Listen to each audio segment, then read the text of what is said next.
अस्सलाम वालेकुम गाइस, उम्मीद है आप सब खैरियत से हैं। आज का हमारा नया लेक्चर है काफ़ी इम्पोर्टेंट और वो है मॉडर्न पीरियडिक टेबल।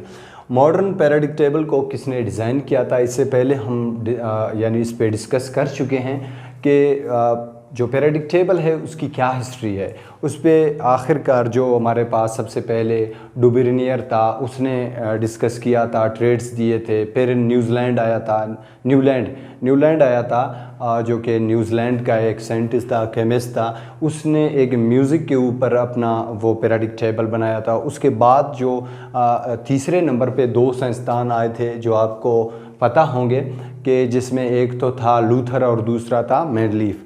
इन दोनों का कंपटीशन था। इसी तरह आखिर में जो अच्छा खासा जो पीरियडिक टेबल था वो था मेंडलीफ का, जिसने 1869 को अपना डिस्कवरी पेश किया था, 63 को। तो इसी तरह हम चलते गए आगे, ये रेस रुकी नहीं और फिर से वो पीरियडिक टेबल दुनिया के सामने आया और उसने प्राइज़ भी ले लिया। और साथ ही साथ उसके बाद थोड़ा बहुत तरतीब वाइज नहीं था, क्योंकि मैंने बताया था कि उसने अपना जो पीरियडिक टेबल था उसको ताश के पत्तों के ऊपर डिज़ाइन किया था, बनाया हुआ था। फिर उसी को एडिट करके मोज़ले ने 1913 में जो हेनरी मोज़ले था उसने डिज़ाइन किया था इसी पीरियडिक टेबल को, मगर कुछ हटके। किसके बेस पे? उसने on the basis of atomic number के बेस पे क्या किया था, यानी एटॉमिक नंबर के बेस पे उसने ये अपना डिज़ाइन किया हुआ जो पीरियडिक टेबल था, जिसको हम आजकल मॉडर्न पीरियडिक टेबल कहते हैं, वो दुनिया के सामने पेश की।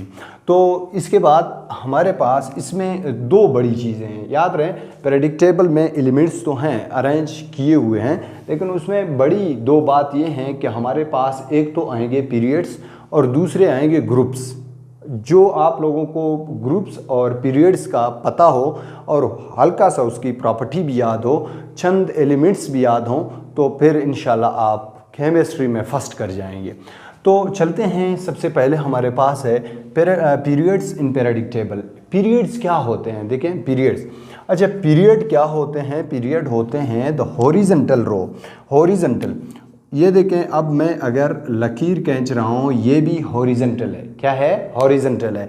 तो हॉरिजॉन्टल हमारी जो कॉपियों पे जितने लकीरें आपको नज़र आते हैं वो क्या हैं? वो हॉरिजॉन्टल खींचे गए हैं, यानी कुछ इस तरह। ये हॉरिजॉन्टल से मुराद यूं, ये वाले, ठीक है। तो इसको कहते हैं कि पीरियडिक टेबल पीरियड क्या है? The horizontal row of elements. Element का जो ये हॉरिजॉन्टल रो आपको दिख रहा है, ये क्या है पीरियडिक टेबल में? ये कहलाते हैं पीरियड्स। काफ़ी आसान है। तो अब आप ज़रा गौर करें, यहाँ पे कितने पीरियड्स आपको मिलेंगे? 1 2 3 4 5 6 7। तो जाहिर सी बात है, there are 7 periods in periodic table. यानी पीरियडिक टेबल के अंदर आपको कितने पीरियड्स मिलेंगे? 7 पीरियड्स मिलेंगे।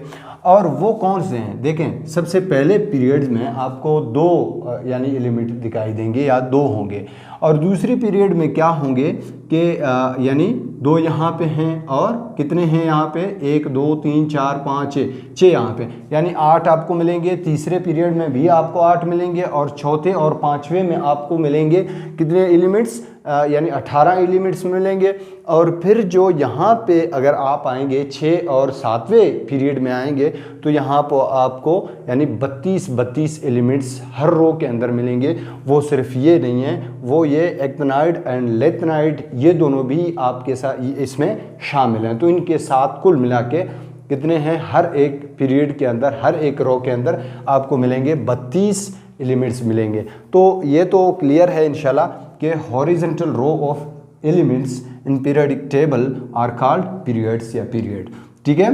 तो ये क्लियर है इंशाल्लाह कि इस तरह के हॉरिजॉन्टल रो जो आपको पीरियडिक टेबल के अंदर मिलेंगे बुक में या कहीं पे भी, और अगर आप पीरियडिक टेबल खोलें तो उसमें अगर आपको रो मिल रहे हैं तो ये रो क्या है? पीरियड है। अच्छा, फिर इनकी छोटी सी थोड़े से यहाँ पे कुछ प्रॉपर्टी भी हमने शो किए हैं। सबसे पहले प्रॉपर्टी में अगर आप देखेंगे नंबर 1 पे, तो इसमें है atomic number increase from left to right. अब यहाँ पे देखें, अगर फ़र्ज़ करें आप सोडियम को ले लें, सोडियम की एटॉमिक नंबर क्या है, ये जो पीरियोडिक टेबल है ये किसके बेस पे है, ये on the basis of their atomic number के बेस पे है। तो इस वजह से अगर सोडियम का 11 है, इसी तरह मैग्नीशियम का क्या होगा, 12 होगा। कितना होगा, 12 होगा। इसी तरह अगर आप फर्दर आगे जाएंगे, एल्यूमिनियम का कितना होगा, 13 होगा।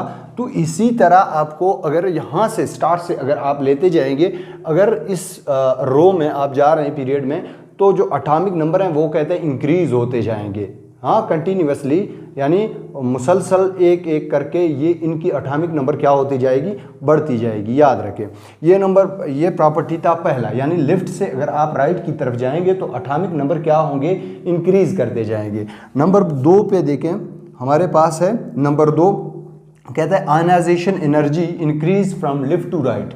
आयनाइजेशन एनर्जी क्या है, देखें, फ़र्ज़ करें ये एक एटम है आपके पास, किसकी, हाइड्रोजन की। कैसे पता, क्योंकि एक इलेक्ट्रॉन है, एक ही प्रोटॉन मैंने लगाया।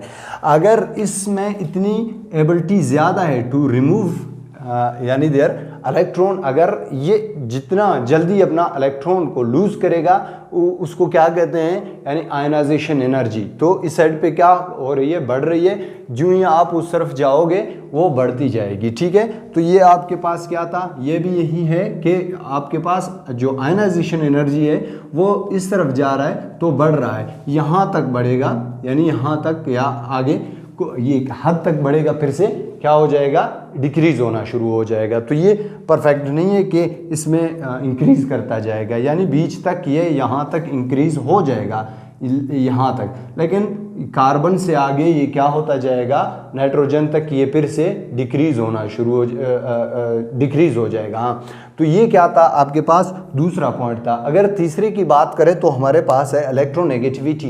इलेक्ट्रोनेगेटिविटी के क्या मतलब है कि किसी से अगर ये देखें, ये अगर अपने इलेक्ट्रॉन को लूज़ कर रहा है, यहाँ पे अगर आप ऑक्सीजन बनाएं तो ऑक्सीजन क्या करेगा, इस इलेक्ट्रॉन को गेन करेगा, या नाइट्रोजन होगा वो इसको गेन करेगा, यानी द एबिलिटी और पावर ऑफ गेनिंग इलेक्ट्रॉन, यानी क्या हो जाएगा, इलेक्ट्रॉन की यानी गेन करने की पावर, एबिलिटी जब बढ़ जाए तो उसको क्या कहते हैं, इलेक्ट्रोनेगेटिविटी, यानी उससे इलेक्ट्रॉन लेने की एबिलिटी, ठीक है। तो देखें, अगर आप यहाँ से देखें, हाइड्रोजन की तो इतनी नहीं है, अगर आप जो यहाँ तक जाएंगे, यानी नाइट्रोजन या ऑक्सीजन या जो फ्लोरीन है, हैलोजेंस ग्रुप, इनकी क्या है, बहुत ही ज़्यादा है इलेक्ट्रोनेगेटिविटी, ये हाई इलेक्ट्रोनेगेटिव एलिमेंट हैं। किस वजह से, क्योंकि इनके लास्ट जो शेल होते हैं, आउटर मोस्ट शेल, उनमें इलेक्ट्रॉन की कमी होती है, इस वजह से वो क्या करते हैं, बाकी जितने भी एलिमेंट्स हैं उनसे इलेक्ट्रॉन्स छीनते हैं। तो इलेक्ट्रॉन की छीनने की एबिलिटी को इलेक्ट्रोनेगेटिविटी कहते हैं। तो यहाँ पे क्या कहता है, नंबर तीसरे पे क्या कह रहा है, electronegativity increase from left to right, ये भी बढ़ जाता है, यानी इनमें इतनी वो पावर नहीं है इलेक्ट्रॉन छीनने की। जो ही आप यहाँ तक बढ़ते जाओगे, यहाँ आते जाओगे, तो ये क्या हो जाएंगे, ज़्यादा इलेक्ट्रोनेगेटिव एलिमेंट बन जाएंगे, यहाँ हैलोजेंस तक। आगे ये क्या है, इनके पास ना तो इलेक्ट्रॉन देने की एबिलिटी है, ना तो इलेक्ट्रॉन लेने की एबिलिटी है। ये नोबल गैस हैं, यानी इसका मतलब है शरीफ गैस हैं।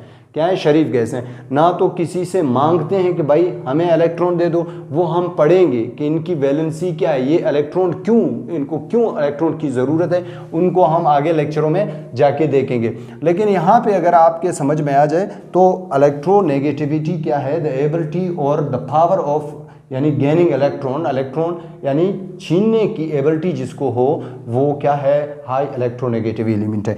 तो इलेक्ट्रोनेगेटिविटी क्या है, बढ़ती जा रही है, कहाँ से, फ्रॉम लेफ्ट टू राइट की तरफ इलेक्ट्रोनेगेटिविटी बढ़ती जा रही है। फिर नंबर 4 पे हमारे पास, 4 पे अगर आप देखें, atomic radius increase from left to right, ये भी बड़ी अच्छी बात है। यहाँ पे अगर मैं बना दूँ एक छोटा सा एटम, आपको पता है कि एटम की जो बीच का हिस्सा है, एटम की बीच के हिस्से को हम क्या कहते हैं, रेडियस कहते हैं। ये क्या है, रेडिया ही है या रेडियस है। ये जो आप उस तरफ जाओगे इसकी जो रेडियस है वो बढ़ जाती है।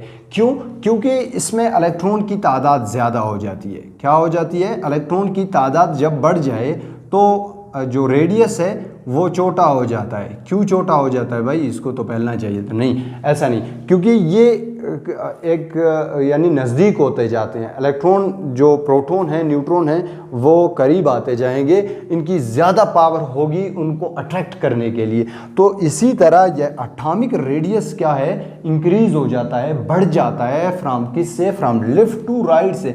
यानी अगर आप हाइड्रोजन की या जो लिथियम है या जो सोडियम या पोटाशियम की देखें तो इसकी जो रेडियस है वो क्या है? छोटा है। अगर आप यूं जाओगे, ये potassium, calcium, scandium, titanium, vanadium, इस तरफ से जिंक तक आएंगे या आप जाएंगे वहाँ क्रिप्टॉन तक, तो इनकी क्या हो जाएगी?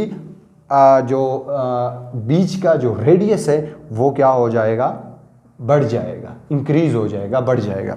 क्या हो जाएगा? हाँ, डिक्रीज नहीं होगा बल्कि सुगड़ नहीं जाएगा, बढ़ जाएगा। क्यों बढ़ रहा है? क्योंकि इलेक्ट्रॉन क्या हो रहे हैं? दूर हो रहे हैं। इलेक्ट्रॉन ज़्यादा हैं, ज़्यादा की वजह से उन सब इलेक्ट्रॉन को अपनी तरफ खींचने की वजह से ये खुद क्या हो जाता है? एक्सपेंड हो जाता है। यानी वो रेडियस जो है एक्सपेंड होके, बड़ा होके सारे इलेक्ट्रॉन्स को अपनी तरफ खींचता है। तो क्या हो जाता है? कहता है कि the atomic radius increase from left to right, यानी लेफ्ट से इंक्रीज होता जाएगा किसकी तरफ? यानी राइट की तरफ अगर आप जाएं तो वहाँ पे इंक्रीज हो जाता है। अच्छा, फिर हमारे पास है, ये उम्मीद है आपको सब समझ में आ चुके हैं, इतने मुश्किल नहीं थे। फिर हम जाएंगे ग्रुप्स की साइड पे। तो देखें ग्रुप्स क्या हैं। हमने ये बात तो तय किया था कि हमारे कॉपी पे अगर आपको लाइंस दिखाई दे रहे हैं, आप जब लिखते वक्त वहाँ पे लकीरें होंगी, वो सारे हॉरिजॉन्टल हैं। तो वो हॉरिजॉन्टल रो जो हैं हमारे पास क्या हैं? पीरियड कहलाते हैं। और फिर दूसरी बात यह है कि कापियों के साइड पे अगर आपको दो और इस तरह के लकीर दिखेंगे, बाकी तो ऐसे हैं, लेकिन यहाँ पे वो क्या हैं? उनको हम कहते हैं वर्टिकल। क्या है? वर्टिकल। यानी इस तरह, जिस तरह से हमारे खंबे हैं वर्टिकल हैं, बिल्डिंग्स हैं वर्टिकल हैं, और हमारे कॉलम हैं, जो बिल्डिंग्स के कॉलम होते हैं, ब्रिज होते हैं, वो क्या है? कुतुब मीनार है, वो क्या है हमारे पास? वो वर्टिकल है। इसी तरह वर्टिकल यानी इस तरह से, अभी मैं जो खड़ा हूँ वर्टिकली, अगर मैं लेट जाऊँगा तो हॉरिजॉन्टल हो जाऊँगा, हॉरिजॉन्टली मैं लेट रहा हूँ। तो याद रखें कि हमारे पास ग्रुप क्या है? कहता है the vertical column of elements in periodic table are called groups. हमारे पास जितने भी वर्टिकल कॉलम हैं वो क्या हैं? उनको हम ग्रुप्स कहते हैं। क्या कहते हैं? ग्रुप्स कहते हैं। अब यहाँ पे हमारे पास अगर मैं गिनूँ, इनको भी हमने गिना था, ये कितने थे? 7 थे। इसी तरह अगर आप ग्रुप्स को गिनेंगे तो ग्रुप्स कितने हैं? 1 से लेके कितने होंगे? 18 हो जाएंगे। हमारे पास 18 ग्रुप हैं, यानी 18 ग्रुप हैं हमारे पास। और कितने रोज़ हैं? जो हॉरिजॉन्टल रो कितने हैं? 7 हैं। ये 18 हैं, तो लिहाजा हर एक को हम अलग अलग पढ़ेंगे। हर उनकी अपनी एक खसूसियत है। हर ग्रुप के अंदर आइटम्स की या एलिमेंट्स की अपनी एक खसूसियत होती है। अगर इनकी प्रॉपर्टी को हम देखें तो ये तो आपको दिख रहे हैं, जिनको हमने यहाँ एक छोटा सा पीरियोडिक टेबल बनाने की कोशिश की, जिसमें हमने शो कर दिए कि group number 1, group number 2, group number 3, इस तरह से जो आपके पीरियोडिक टेबल के अंदर आपको मिलेंगे 18 ग्रुप्स मिलेंगे। अच्छा, फिर कितने आपको हॉरिजॉन्टल रो यानी पीरियड मिलेंगे? 7 मिलेंगे। अच्छा, ये दोनों क्या हैं? ये दोनों देखें, इनके हिस्से थे, लेकिन यहाँ पे इन्होंने जगह नहीं की, इसीलिए इनको शिफ्ट करके पीरियोडिक टेबल के नीचे लोग रखते हैं। जो मोज़ले था उसने भी यही किया था। कुछ इस तरह के भी एलिमेंट्स थे जो कि डिस्कवर नहीं हुए। आजकल जो हम कहते हैं कि हमारे पास कुल मिला के कितने एलिमेंट्स हैं, क्या आपको पता है? कि हमारे पास आजकल 118 एलिमेंट्स हैं, जिस एलिमेंट्स में 92 नेचुरली हैं जिनको कुदरती तौर पर देखा गया है, और इसके अलावा अगर आप नफ़ी करें कोई 26 एलिमेंट्स हैं उनको आर्टिफिशियली बनाया गया। कितने? कोई 26। आप अगर गिने तो शायद 26 होंगे कि 26 जो एलिमेंट्स हैं उनको यानी तोड़ा गया, किसी मैटर को तोड़ के उसको निकाला गया, या किसी लेबॉर्ट्री के अंदर बनाया गया। ठीक है, लेबॉर्ट्री के अंदर बनाया गया, तो 26 एलिमेंट आर्टिफिशियल हैं, और आपके पास 92 जो एलिमेंट हैं वो क्या हैं, वो नेचुरली हैं यानी कुदरती हैं। तो उस ज़माने में शायद हो सकता है कि 1913 में भी कुछ इस तरह के एलिमेंट्स थे जो अब तक डिस्कवर नहीं हुए थे। जब इन्होंने खाली जगह छोड़े हैं उन एलिमेंट्स के लिए तो वो यहाँ पे रखते गए। इसी तरह फिर हम बात करेंगे किसके ऊपर, बात करेंगे प्रॉपर्टी ऑफ ग्रुप्स के। ग्रुप्स की प्रॉपर्टी क्या है, सबसे जो बड़ी बात है वो कहता है the electron in each group, her group के जो इलेक्ट्रॉन्स हैं ना, इलेक्ट्रॉन क्या हैं, ये वाले, ये इलेक्ट्रॉन, प्रोटॉन, न्यूट्रॉन, जो कि हमारे पास फंडामेंटल पार्टिकल हैं। तो सबसे बड़ी बात है, कहता है कि एलिमेंट्स जो एक ग्रुप के अंदर पाए जाते हैं उनके सेम क्या है, same number of valence electron है। तो अब यहाँ पे देखें, ये जो हाइड्रोजन वाली ग्रुप आपको दिखेगी अल्कली मेटल्स, या आपको ये दूसरी ग्रुप जो अल्कलाइन अर्थ मेटल्स हैं ये दिखेंगे, तो इनकी जो वैलेंस शेल होगी उन सब में एक एक इलेक्ट्रॉन आएंगे। अच्छा, फिर यहाँ पे अगर अल्कलाइन अर्थ मेटल की बात की जाए तो यहाँ पे इस ग्रुप की वैलेंस शेल आखिरी शेल को कहते हैं। फ़र्ज़ करें अब इसकी वैलेंस शेल के अंदर कितने हैं, यानी 8 इलेक्ट्रॉन हैं। तो अब अगर यहाँ पे आप देखें तो इसके दूसरी शेल में 8 इलेक्ट्रॉन होंगे। ये तो पहले शेल वाले हैं, ये दूसरे शेल वाले, ये तीसरे, इस तरह से ये पहले शेल वाले हैं, ये दूसरे, ये तीसरे, ये चौथे, ये पांचवे, इनकी 5 अब इस रो में जो हैं उनके 7 शेल आपको मिलेंगे। ठीक है, इसी तरह हर एक ग्रुप के अंदर अगर पहले मेंबर के जो वैलेंस शेल में 1 इलेक्ट्रॉन आएगा तो यहाँ आखिर तक जो यहाँ पे है एलिमेंट उसकी भी वैलेंस शेल में 1 इलेक्ट्रॉन आएगा। इसी तरह अगर यहाँ पे देखें, फ़र्ज़ करें कार्बन का ले लें, 12 है यानी 12 है, तो कितने आएंगे, इसके लास्ट जो इलेक्ट्रॉन हैं जो मोस्ट शेल में है, आउटर मोस्ट शेल में, इसके 14 नहीं बल्कि 4 इलेक्ट्रॉन आएंगे। इसी तरह अगर यहाँ इस एलिमेंट के देखे जाएं, इसके भी कितने आएंगे, लास्ट शेल में 4 ही इलेक्ट्रॉन आएंगे। अगर यहाँ पे देखा जाए इसकी, तो यहाँ पे इसके पास लास्ट में 8 इलेक्ट्रॉन आएंगे इसकी वैलेंस शेल में। जिस तरह से ये आप तस्वुर कर सकते हैं कि ये नियोन है, क्या है, नियोन है, तो इसकी लास्ट शेल में भी इतने आएंगे। तो ये क्या कह रहा है कि the elements in each group, हर एक ग्रुप में having same number of valence electrons, यानी हर एक में उतना ही आएंगे जितने उसके पहले मेंबर के हैं। अब यहाँ पे दूसरी बात, दूसरी पॉइंट को नोट करें, ये आयनाइजेशन एनर्जी के बारे में बात कर रहा है, यानी द एबिलिटी टू रिमूव, यानी लॉस इलेक्ट्रॉन, यानी वो एबिलिटी जिसमें कोई भी एलिमेंट अपने इलेक्ट्रॉन को लॉस कर सके। तो यहाँ पे देखें ionization energy decrease down the group, वो क्या हो जाएगी, अगर आप नीचे आ रहे हैं तो ये क्या हो जाएगी, कहता है डिक्रीज हो जाएगी, कम हो जाएगी। अगर इसकी ज़्यादा, इसकी थोड़ी कम होगी, जो सोडियम है उसकी और ज़्यादा कम होगी, जो कैल्शियम है उसकी और ज़्यादा कम हो जाएगी। इस तरह आप आते जाएंगे, इसकी जो आयनाइजेशन एनर्जी है वो कम होती जाएगी, चाहे आप यहाँ से ले लें चाहे यहाँ से ले लें। यानी आयनाइजेशन एनर्जी अगर ग्रुप में आप आ रहे हैं तो ये क्या होती जाएगी, डिक्रीज़ होता जाएगा डाउन द ग्रुप, यानी नीचे की तरफ आएंगे, क्या हो जाएगी, कम हो जाएगी, डिक्रीज हो जाएगी। अगर आप अप टू द ग्रुप जाएंगे ऊपर की तरफ तो ये आयनाइजेशन एनर्जी बढ़ती जाएगी। अच्छा, पॉइंट नंबर 3 को नोट करें, क्या कहता है, कहता है electronegativity decrease down the group. अब वो पावर, वो एबिलिटी जिसमें इलेक्ट्रॉन्स को अट्रैक्ट करने की काबिलियत हो, ठीक है, उसमें वो ability to attract the electrons, अगर उसके अंदर इतनी एबिलिटी है कि वो क्या करे, इलेक्ट्रॉन को अपनी तरफ खींचे, तो इलेक्ट्रॉन छीनने की खासियत भी क्या हो जाती है, कम हो जाती है। कहाँ पे, डाउन द ग्रुप।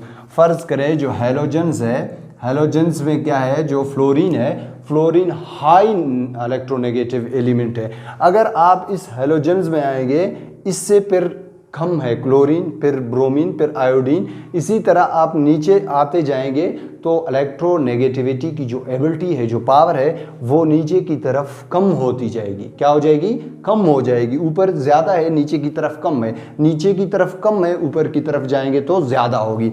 ये तीसरा पॉइंट था। और जो 4th पॉइंट है वो क्या है, वो रेडियस है। देखिए, कहता है atomic radius increase down the group. क्यों इंक्रीज़ हो रहा है? हमने पहले से कहा कि वो बढ़ जाता है जब इलेक्ट्रॉन्स की तादाद ज़्यादा हो जाए, तो वो जो आपके पास प्रोटॉन हैं, जो न्यूट्रॉन हैं, वो क्या हो जाएंगे, एक्सपेंड हो जाएंगे, ताकि इलेक्ट्रॉन्स को क्या करें, अपनी तरफ खींचें। तो किसी भी एटम के अंदर उसकी इलेक्ट्रॉन की तादाद जब बढ़ जाए तो न्यूक्लियस जो रेडियस है वो भी बढ़ जाती है, लिहाजा एटॉमिक रेडियस इंक्रीज़ होता है डाउन द ग्रुप। क्यों? यहाँ पे इसके पास एक इलेक्ट्रॉन है, इसके पास 3 है, इसके पास 11 है, इसके पास 19 है। इसी तरह अगर आप नीचे आते जाओगे तो यहाँ पे आपके पास जो एटॉमिक रेडियस है, इलेक्ट्रॉन बढ़ने की वजह से जो रेडियस है वो भी बढ़ती जा रही है। इंशाल्लाह ये लेक्चर आप लोगों का क्लियर है, फिर भी आपको कुछ समझ में नहीं आता तो आप कमेंट बॉक्स में हमसे पूछ सकते हैं। इंशाल्लाह काफ़ी आसान था, काफ़ी इंटरेस्टिंग था। उम्मीद है आपको समझ में आ चुका होगा। और अल्लाह हाफ़िज़, खुश रहें, आबाद रहें। हमारी चैनल को ज़रूर लाइक करें, सब्सक्राइब करें और फॉलो करें। इजाज़त दें, अल्लाह हाफ़िज़, खुश रहें।